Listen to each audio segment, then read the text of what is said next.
Hello and welcome to a brand new episode of Majlis and Markets. I am your host Hassan Javraj. Majlis and Markets brings you insightful conversations with influential leaders in Islamic and global markets. As usual, don't forget to like, share and subscribe. Get in touch with us also by sending us an email at hassan@majlisandmarkets.com and be sure to follow us on LinkedIn. In today's episode, we're exploring the world of fintech and cryptocurrency. The digitalisation of finance is reshaping the industry, with new asset classes like cryptocurrency gaining traction. Dubai and the UAE have become key hubs for fintech and crypto, driven by new frameworks and initiatives to attract firms and talent. Saudi Arabia and Qatar are also enhancing their regulatory systems. But what are the benefits and challenges of these shifts? To find out, we spoke with Anna Zeitlin, a partner at Adelshaw Goddard. She leads the fintech and financial services practice in Dubai, advising both government and private sector clients across the region. From drafting laws to supporting startups, Anna provides valuable insights into the evolving fintech landscape in the Gulf. Anna Zeitlin, welcome to Majlis and Markets. Great to have you here. Hi, Hassan. Really nice to be here. Thanks for having me. Anna, it's a pleasure to have you on the podcast. I've come across you, I came across you about 2 years ago in 2022 when I was writing an article on the Saudi fintech ecosystem, and you kindly, with your former shop, PwC, was what you gave me some good feedback and good insights into the Saudi fintech ecosystem. But before we get into all fintech and everything that's happening in the UAE, Anna, I really want to get a take of your early life and your background. Could you give our listeners your early life? Yeah, absolutely. So I have been in the UAE for about 11 years. And prior to that, I had grown up in the UK and I'd studied both law and Mandarin at university, which took me to the Far East for some time. Absolutely loved my time there, but it was time to qualify as an England and Wales lawyer, and that meant going back to the UK. I was really fortunate that the law firm I trained with allowed me to spend some time out in the Middle East. It's a region I'd just never been to before. And to be honest, fell in love with it. And as soon as I had qualified, I did spend a little bit more time in London, but was itching to get back to Dubai and have been here for 11 years now. Can't quite believe how long it's been. Fantastic. And what was the Mandarin thing? Was that just out of personal interest, or why did you want to study Mandarin? Goodness, do you know what? I was at university, a very boring law student, and I saw a poster on the wall saying, "Would you like to learn Chinese in China? Sign your name here." And I think I was probably one of the only people who signed up because I was offered a place a few days later. And it really was the best thing that's happened to me because it gave me an insight or access into this international world that I hadn't really been privy to growing up in the UK before that. And it really propelled me to have much more of an international career rather than a UK-centric one. And where did you go in China, or where did you study, rather? So I studied at Beiyou, which is a language university in Beijing. And I also spent just over a year at Hong Kong University, where I studied both Mandarin language and, when my Mandarin was good enough, Chinese law. So it was just such a great opportunity. And at that time, China was booming and there was a massive interest in growing relations between East and West. So it was a brilliant time to be there, to be honest. Amazing. And then you pivoted back to the Middle East, or pivoted rather to the Middle East. What brought that on? So, as a trainee lawyer, you often get an opportunity with the international firms to take a seat or two in a foreign office.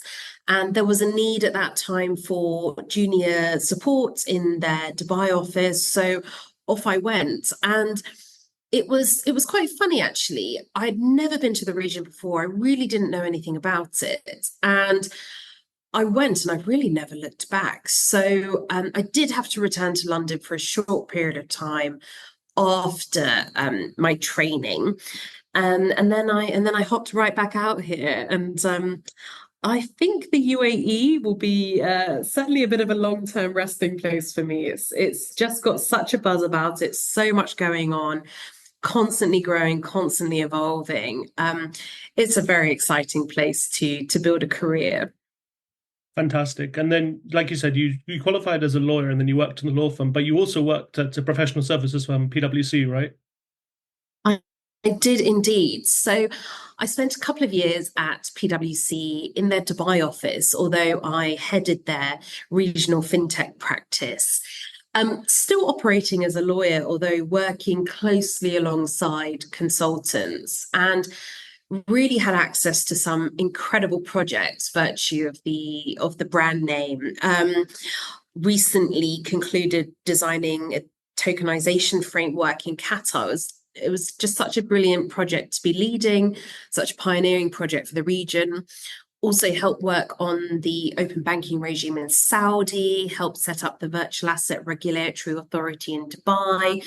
So really quite an exciting breadth of work. And I think I really worked there during the sort of the heyday or the peak of fintech developments in the region. So it was brilliant to be involved with those. And how did you get into fintech, or like why did you decide to go down that route? Yeah, it's a really good question.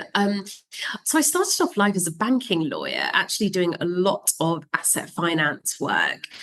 I mean, it's a brilliant profession, but frankly speaking, once you've done one transaction, you have done many.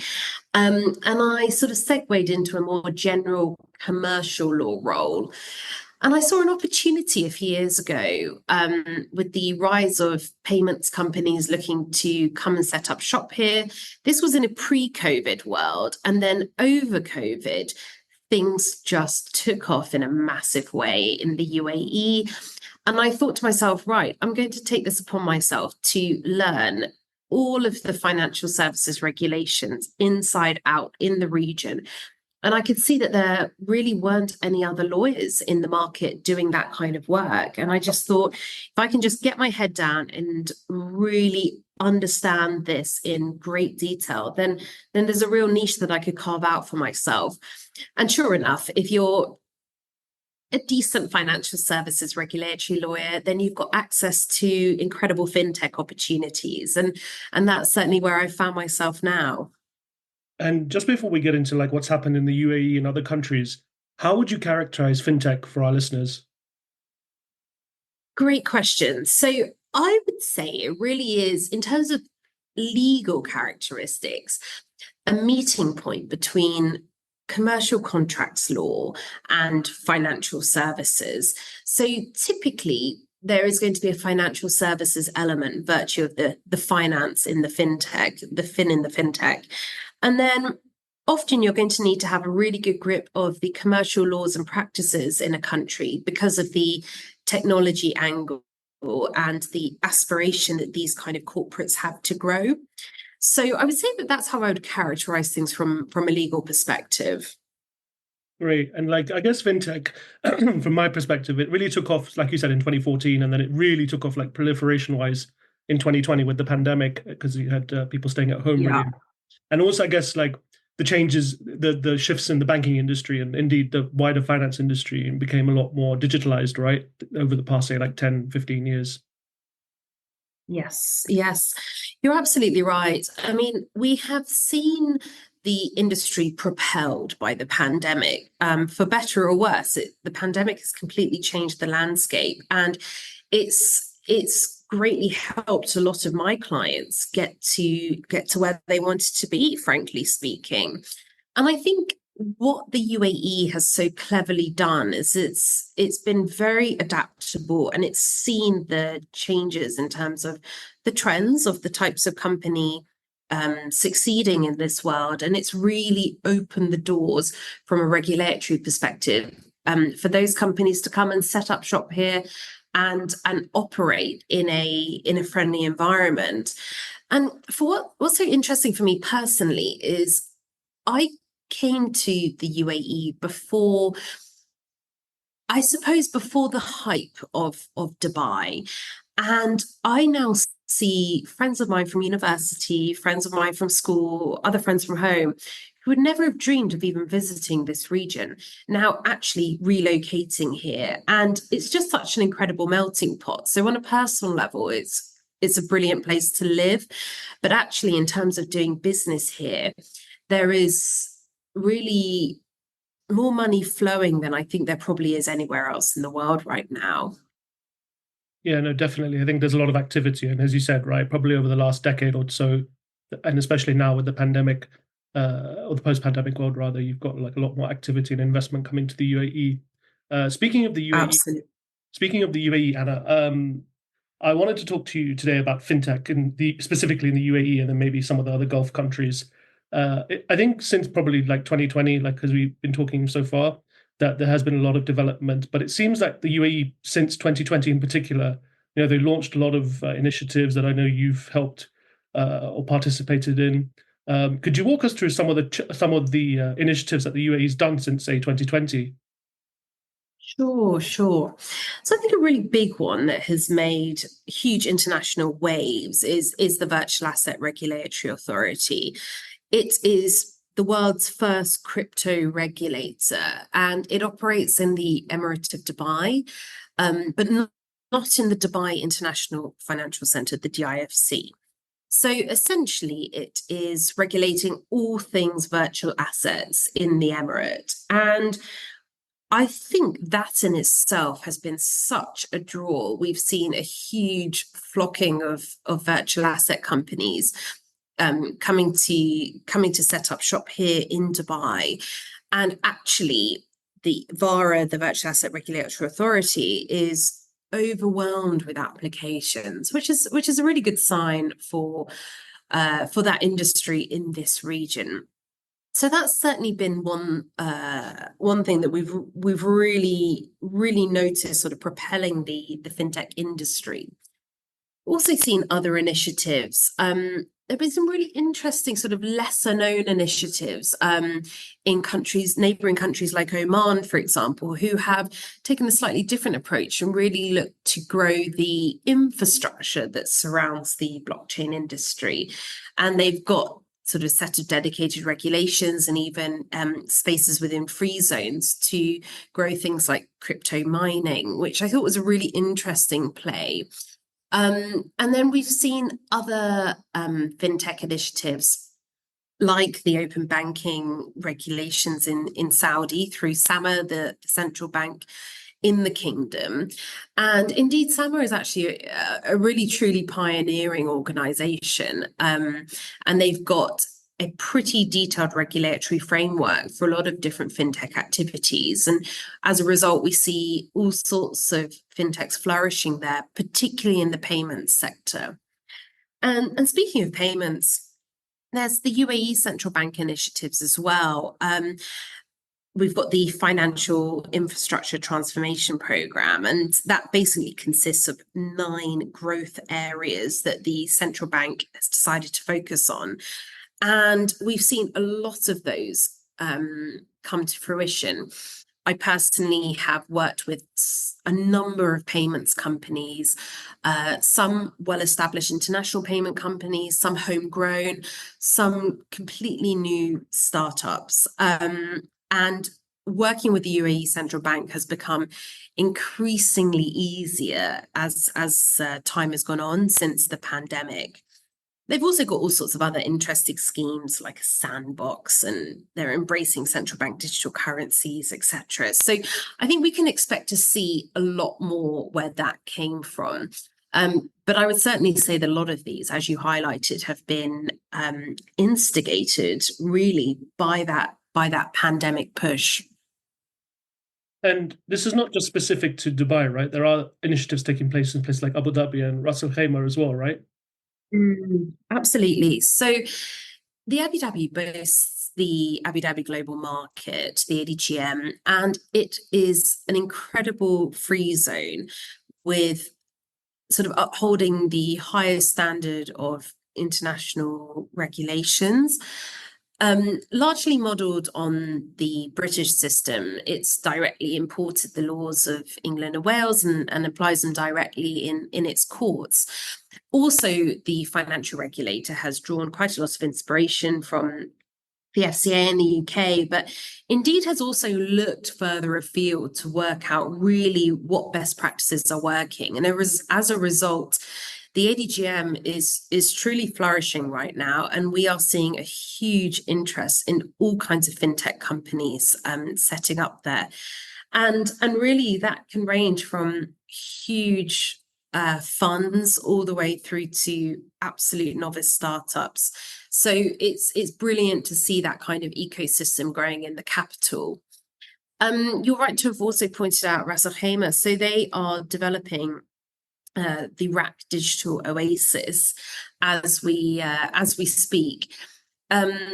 I'm yet to see a sort of a full suite of regulations coming out of there, but I suspect that will be something that will be announced in the next couple of months. And indeed, we're getting several inquiries actually from companies asking us, okay, what are our options within the UAE? There's a lot to choose from. We could look to Dubai and be regulated by VARA. There's the ADGM and the FSRA in Abu Dhabi, and now they're looking towards Ras Al Khaimah. So it's quite an exciting moment actually.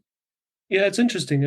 We had a conversation with Faisal Durrani from Knight Frank a few episodes ago, and he was mentioning about Ras Al Khaimah as a big hub, it wants to become like a big hub, or the third emirate rather, because obviously the UAE is made up of several emirates, and Dubai, Abu Dhabi get a lot of the attention and the investment, but the other emirates as well are also looking at Dubai and Abu Dhabi and doing their own initiatives, right?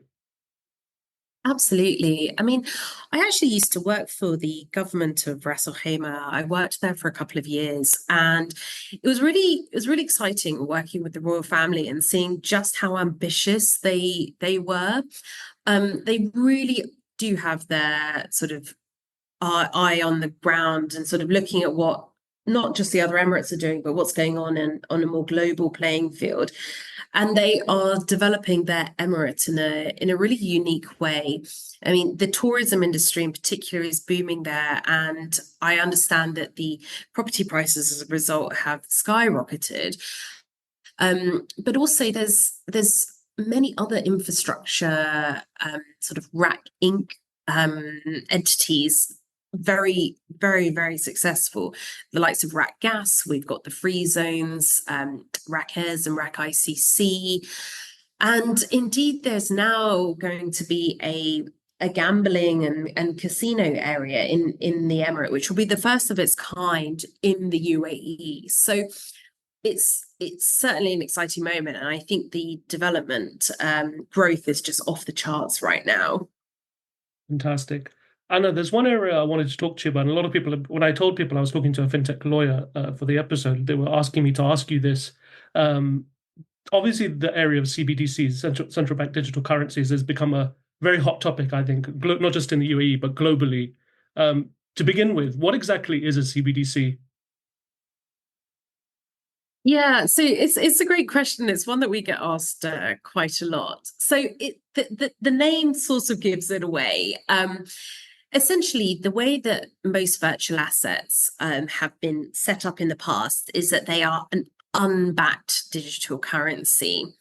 We've then seen the rise of stable coins where they are a backed or at least pegged virtual asset, pegged to something or other. Could be a currency, or it could be something like a commodity, like aluminium, for example. But central bank digital currencies are actually virtual assets or currencies completely in the hands of a central bank, and they are reflective of whatever currency that particular central bank deals in. So we are having interesting conversations in the UAE about the digital dirham, and it's something that I believe is just around the corner. I know that the central bank have been very diligently working on sort of developing this project and hopefully having it in force not too far away. So I think that we will see a rise of this internationally, and personally speaking, I don't see it as being that different in terms of a user experience from just paying with your credit card or paying with Apple Pay. I mean, it's been a long time since most of us have really handled cash on a daily basis. And this is really an extension of that digital world that we already live in. So, like, what are the benefits of having a CBDC other than like it's virtual, it can be transferred quickly? What are the advantages are there of having this? So I think you've highlighted the main one, and that is really the quick transfer. I think it also will allow central banks internationally to have a much better grip on their currency. Because obviously, when it comes to things like physical cash, it can be used for all sorts of illicit activities, money laundering activities, essentially. Whereas if you were to have a digital currency, that digital currency and all uses of it would be recorded on some kind of blockchain. And I think the brilliant thing about that is that it creates a record that can never be erased. It can't ever be changed. And so you can really clearly see who is handling your money and where it is going, whose hands it falls into. And I think that's really important for central banks, particularly in a world where we are increasingly concerned about money laundering, the financing of terrorism. And it's something that regulators around the world are just working so hard to counteract, but frankly speaking, really struggled to get a grip on. So I think once we see more widespread use of CBDCs, we will also see, hopefully, a decrease in such criminal activities. Speaking of regulators, Anna, there was a transaction I think that was done a couple of years ago. I think it was done between the UAE and China. Could you tell us, or tell our listeners a little bit more about what that transaction was and what it meant? Well, I think that there's been quite a few experiments, shall I say, on an international playing field. So we've seen the UAE central bank has liaised quite closely with the Hong Kong Monetary Authority in order to develop the CBDC regime in both countries. I think what's really interesting about the two of these is that both countries have their local currency pegged to the US dollar. So it makes that the exchange of value between the two currencies quite easy to facilitate. But we've also seen other initiatives between the UAE Central Bank and China itself, and also Saudi Arabia and the central bank there. There have been sort of piloted CBDC programs with both countries to sort of understand how the transfer of central bank digital currencies could work between these two countries, how they could facilitate payments, cross-border payments in particular, and indeed how the two countries can facilitate open record keeping, really, because I think that that's another really important concern. We live in a world where data protection regulations are on the rise, and quite rightly so. It's very important that our data is protected. It's such a valuable commodity, frankly speaking. And I think that having that cooperation between countries on a monetary level can really lead to increased cooperation when it comes to things like data, and also therefore, things like criminal activity and the monitoring of that. So I expect that we'll see many more of these pilots with a number of other countries, but there have been some notable programs already. What do you think about this argument that obviously the UAE became a member of BRICS last year, and there was an article in the FT a few days ago about how the RMB, so the Chinese currency, is now being used a lot in international trade. Do you think this is also part of like a de-dollarization play by the UAE and other countries? It's really interesting that you say that, because there was an announcement in Saudi Arabia that they were willing to accept renminbi for the sale of oil. Actually, from what I've seen, in my practice, certainly the US dollar still reigns supreme. And I I can't see that changing significantly for now. What I will say, though, anecdotally, is we have seen a huge increase in Chinese businesses here, both sort of setting up shop here and doing business with counterparts in the GCC. And so with that, undoubtedly will come an increased flow of renminbi here. But I still really feel that the US dollar reigns supreme. And when we look at the sort of the largest stable coins that have been developed recently, those with the most popularity are those pegged to the US dollar, not those pegged to the RMB. Conversely, Anna, there's a lot of critics of CBDCs. They criticize that CBDCs give authorities more control and can stop. For example, one person gave me an example is that if someone's eating too much meat, the government can, if they have a health policy, they can stop the person from buying meat, or like as this kind of example. Do you think there's any potential risks from having a CBDC from the consumer perspective? Well, that's really interesting because, I mean, the CBDC itself doesn't necessarily give rise to that kind of scenario. What would be required would be for retailers to release data on specific individual customers and what they are buying. Now, granted, that kind of data will be easier to track once everything is on a blockchain, for example, rather than perhaps being paid by cash in hand.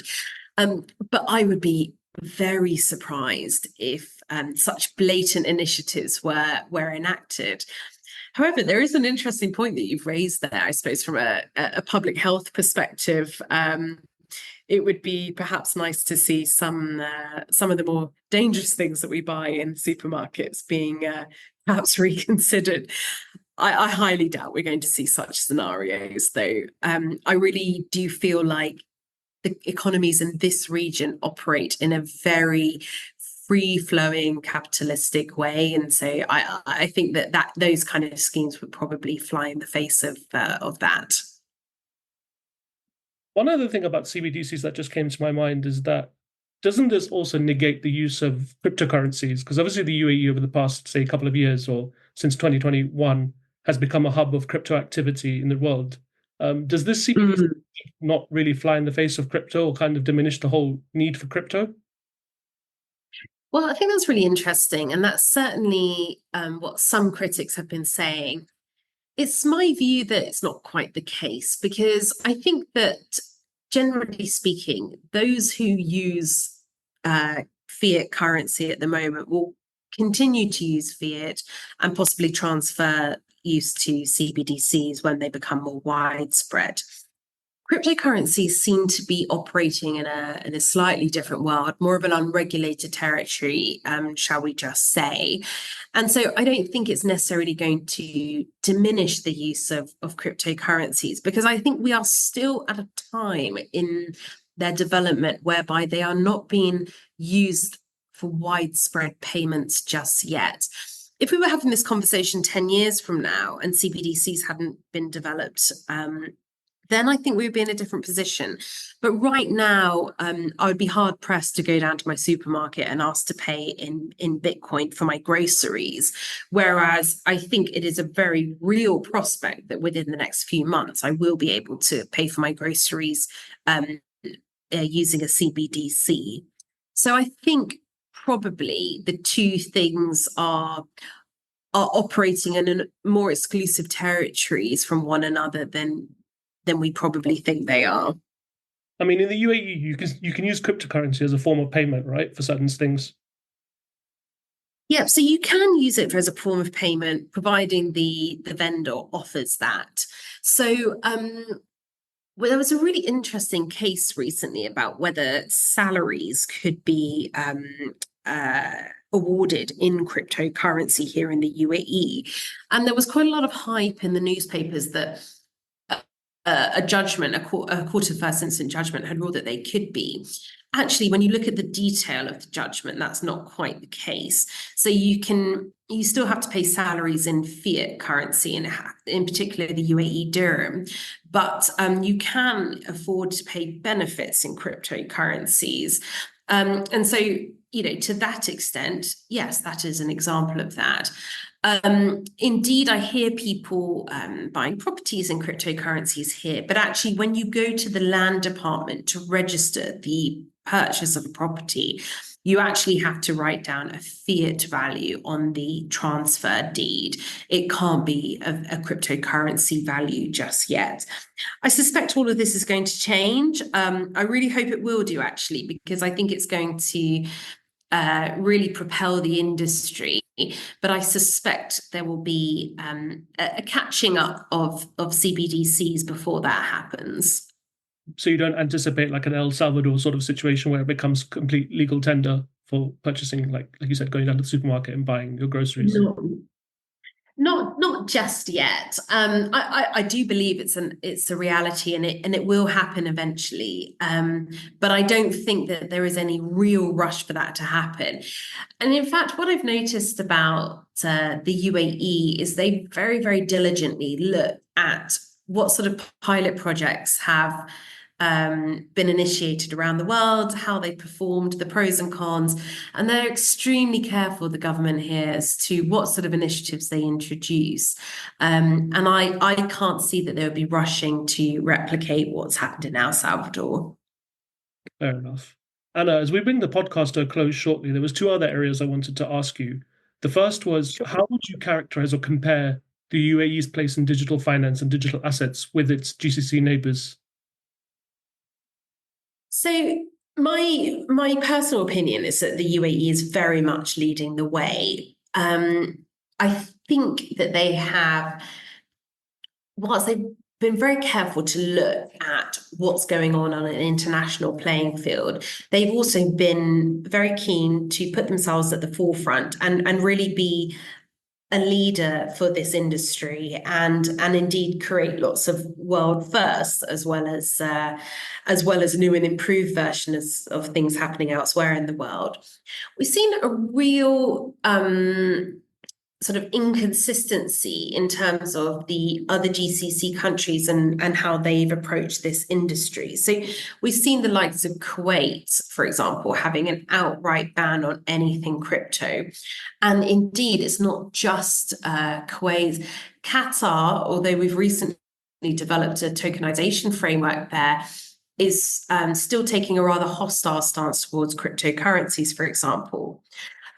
Looking over at our neighbors in the Kingdom of Saudi Arabia, they have actually one of the highest users of the Binance platform globally, but haven't developed a cryptocurrency or virtual assets regulatory regime there. And then we've seen players like Oman develop more infrastructure regulatory frameworks, but less so in terms of crypto regulators. So we've seen a real difference actually in terms of how our neighboring countries are approaching this subject matter. I'll be really interested to see how they develop further. Yeah. And the other area I wanted to ask you, Anna, I don't think it's received as much attention over the past year or so. Maybe, I don't know why, is AI obviously is in the mainstream, but like the development of AI and Web 3.0. Do you think these will have a place in the UAE's future digital infrastructure? Oh, absolutely. So I remember the UAE talking about not AI, but blockchain about 10 years ago when nobody knew what it was, and how they were looking to bring government services onto a blockchain. And I remember thinking at the time, goodness me, this is just like something from an alien planet. But actually, they've taken a really similar approach with AI. And actually, the UAE has been incredibly adoptive as a country of AI technology and welcoming AI players to the region. We've seen the creators of ChatGPT forming an alliance in Abu Dhabi with the government there, and we will only see more and more of this. I have to say, AI is absolutely the hype subject right now. I think had we spoken perhaps a year or two ago, we would have been talking a lot more about crypto, but AI is on the tip of everyone's tongue at the moment. And indeed, I think this week alone, I'm giving 2 or 3 presentations on AI in the banking and payments sector. It is such it's a technology that's been so embraced in this region. I don't think it will be. I don't think it'll be long until it's completely permeated all facets of the finance industry here. I agree, and globally as well. I agree with that. Anna, tell us more about any current projects you're working on, any upcoming projects you're working on. Yeah, so lots of interesting stuff going on at the moment. We are in the process of working with various telecommunications providers developing their payments offering here. I think that this is a really interesting development that we've seen in this region, and I suspect we're going to see a lot more of that. People in this region, probably like elsewhere in the world, are completely their phones, and they really want to do everything through their phones. And so we're seeing the development of lots of mega apps, but indeed the development of lots of payment offerings, often connected with a phone number. So that's pretty exciting. It's certainly a trend that we've seen. Since the UAE central bank developed its buy now, pay later regime, we have had a huge amount of applicants looking to either set up shop or start completely from scratch a buy now, pay later company. And we've really seen a huge amount of local and international interest in this regime. So that's certainly another trend in terms of our own clients. And we're also working with a couple of regional governments on developing some exciting new fintech regimes. So really looking forward to being able to announce more on that at a later date. But I suppose the most recent one that we've just concluded and has gone quite public is that Qatar QFC tokenization framework. It's really exciting and quite pioneering for Qatar. So looking forward to seeing lots more of developments in a similar vein. And Anna, what's the best way to reach you? And are you active on social media? Yes, absolutely. So very happy to be reached out to on LinkedIn. I try and reply to messages as quickly as possible, and we'd be very happy to engage in further discussions of the like with anyone else. Fantastic. I'll link it in the show notes after we've had this chat. But Anna, this has been a fantastic conversation, and I wish you all the best for the rest of 24 and going into 25. Cheers. Thanks, Hassan, and to you.